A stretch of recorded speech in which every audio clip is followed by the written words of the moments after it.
Hello, everybody. I wanted to give folks a quick update on progress that we're making on the debt ceiling discussions.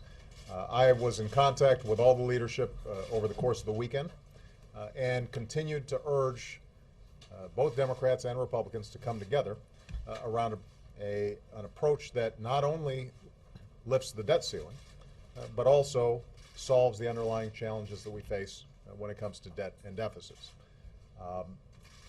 Some progress was made in some of the discussions, some narrowing of the issues.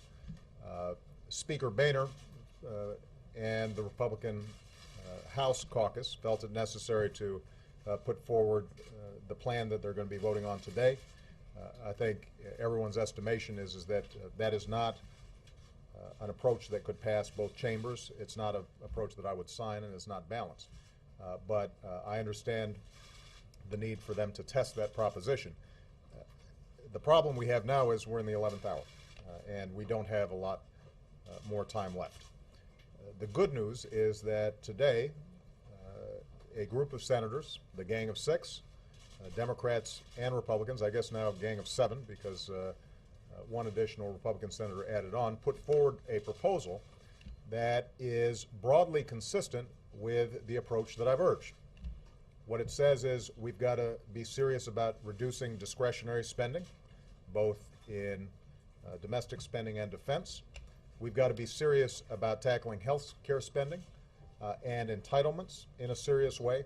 And we've got to have some additional revenue so that we have an approach in which there is shared sacrifice and everybody is giving up something. And so for us to see Democratic senators acknowledge that we've got to deal with our long-term debt problems that arise out of our various entitlement programs, and for Republican senators to acknowledge that revenues will have to be part of a balanced package that makes sure that nobody is disproportionately hurt from us making progress on the debt and deficits, I think is a very significant step. And as I said, the framework that they put forward is broadly consistent with what we've been working on here in the White House and with the presentations that I've made to the leadership when they've come over here. So here's where we stand. We have a Democratic president and administration that is prepared to sign a tough package that includes both spending cuts, modifications to Social Security, Medicaid, and Medicare that would strengthen those systems and allow them to move forward, and would include a revenue component. We now have a bipartisan group of senators who agree with that balanced approach. And we've got the American people who agree with that balanced approach. My hope, and what I will be urging Speaker Boehner, Nancy Pelosi, as well as Leader Reid and Mitch McConnell, is that they tomorrow are prepared to start talking turkey and actually getting down to the hard business of crafting a plan that can move this forward in time for the August 2nd deadline that we've set forward. Just a couple other points I will make. Some of you may ask, what does that mean for the plan that Senator McConnell and Senator Reid had been working on? Our attitude is that that continues to be a necessary approach to put forward. In the event that we don't get an agreement, at minimum, we've got to raise the debt ceiling. So that's the bare minimum that has to be achieved, but we continue to believe that we can achieve more. And so I want to congratulate the Gang of Six for coming up with a plan that I think is balanced. We just received it, so we haven't reviewed all the details of it.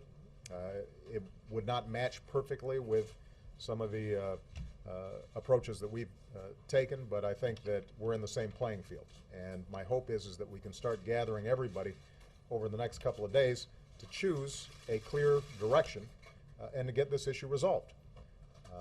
So far, at least, the markets have shown confidence that leadership here in Washington are not going to send the economy over a cliff.